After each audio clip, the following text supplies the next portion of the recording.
ہارون الرشید کے دور میں ایک بار بہت بڑا قحط پڑ گیا۔ اس قحط کے اثرات سمرقند سے لے کر بغداد تک اور کوفہ سے لے کر مراکش تک ظاہر ہونے لگے۔ ہارون الرشید نے اس قحط سے نمٹنے کے لیے تمام تدبیریں آزما لیں۔ اس نے غلے کے گودام کھول دیے، ٹیکس معاف کر دیے، پوری سلطنت میں سرکاری لنگر خانے قائم کر دیے اور تمام امراء اور تاجروں کو متاثرین کی مدد کے لیے موبلائز کر دیا، لیکن اس کے باوجود عوام کے حالات ٹھیک نہ ہوئے۔ ایک رات ہارون الرشید شدید ٹینشن میں تھا، اسے نیند نہیں آ رہی تھی۔ ٹینشن کے اس عالم میں اس نے اپنے وزیر اعظم یحییٰ بن خالد کو طلب کیا۔ یحییٰ بن خالد ہارون الرشید کا استاد بھی تھا، اس نے بچپن سے بادشاہ کی تربیت کی تھی۔ ہارون الرشید نے یحییٰ خالد سے کہا، استاد محترم، آپ مجھے کوئی ایسی کہانی، کوئی ایسی داستان سنائیں جسے سن کر مجھے قرار آ جائے۔ یحییٰ بن خالد مسکرایا اور عرض کیا، بادشاہ سلامت، میں نے اللہ کے کسی نبی کی حیات طیبہ میں ایک داستان پڑھی تھی۔ داستان مقدر، قسمت اور اللہ کی رضا کی سب سے بڑی اور شاندار تشریح ہے۔ آپ اگر اجازت دیں تو میں وہ داستان آپ کے سامنے دہرا دوں۔ بادشاہ نے بے چینی سے فرمایا، یا استاد فوراً فرمائیے، میری جان حلق میں اٹک رہی ہے۔ یحییٰ خالد نے عرض کیا، کسی جنگل میں ایک بندریہ سفر کے لیے روانہ ہونے لگی۔ اس کا ایک بچہ تھا، وہ بچے کو ساتھ نہیں لے جا سکتی تھی، چنانچہ وہ شیر کے پاس گئی اور اس سے عرض کیا، جناب آپ جنگل کے بادشاہ ہیں، میں سفر پر روانہ ہونے لگی ہوں، میری خواہش ہے آپ میرے بچے کی حفاظت اپنے ذمے لے لیں۔ شیر نے حامی بھر لی۔ بندریہ نے اپنا بچہ شیر کے حوالے کر دیا۔ شیر نے بچہ اپنے کاندھے پر بٹھایا۔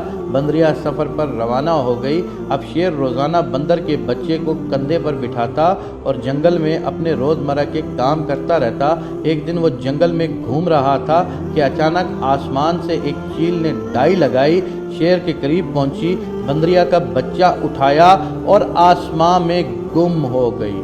شیر جنگل میں بھاگا دوڑا لیکن وہ چیل کو نہ پکڑ سکا۔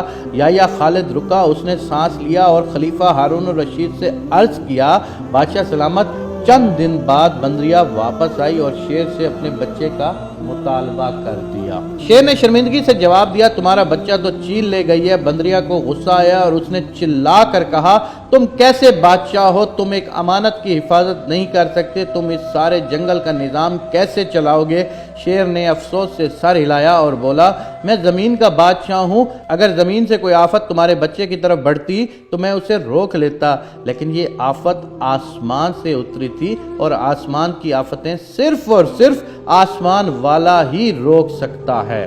یہ کہانی سنانے کے بعد یحییٰ بن خالد نے ہارون الرشید سے عرض کیا، بادشاہ سلامت، قحط کی یہ آفت بھی اگر زمین سے نکلی ہوتی تو آپ اسے روک لیتے، یہ آسمان کا عذاب ہے، اسے صرف اللہ تعالیٰ روک سکتا ہے، چنانچہ آپ اسے رکوانے کے لیے بادشاہ نہ بنے، فقیر بنے، یہ آفت رک جائے گی۔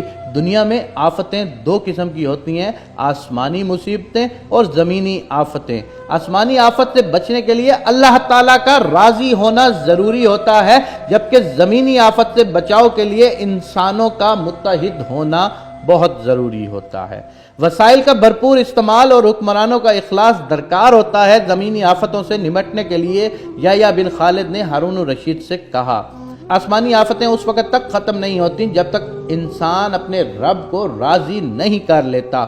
آپ اس آفت کا مقابلہ بادشاہ بن کر نہیں کر سکیں گے، چنانچہ آپ فقیر بن جائیے، اللہ کے حضور گر جائیے، اس سے توبہ کیجئے، اس سے مدد مانگیے۔ دنیا کے تمام مسائل اور ان کے حل کے درمیان صرف اتنا فاصلہ ہوتا ہے جتنا ماتھے اور جائے نماز میں ہوتا ہے، لیکن افسوس ہم اپنے مسائل کے حل کے لیے 7 سمندر پار تو جا سکتے ہیں، لیکن ماتھے اور جائے نماز کے درمیان موجود چند انچ کا فاصلہ طے نہیں کر سکتے۔